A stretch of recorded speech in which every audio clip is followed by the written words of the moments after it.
Welcome everybody, welcome back. Welcome back to the vlog. Welcome back to 2-Lane Blacktop. Well, today's the reveal. We're done, we're finished.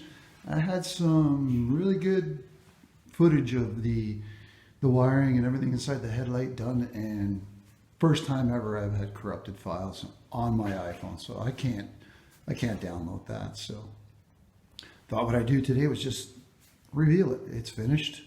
At least it's 99.5% finished. A couple of screws, a couple of fittings that have to be changed, but a great transformation. I like it. It handles beautifully.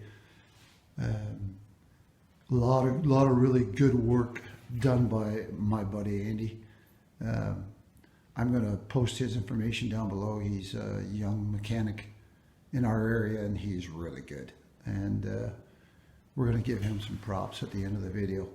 I'll throw up his card and his information below, along with another friend of mine, Kenny, who's did all the powder coating. We're going to give his company a little boost too.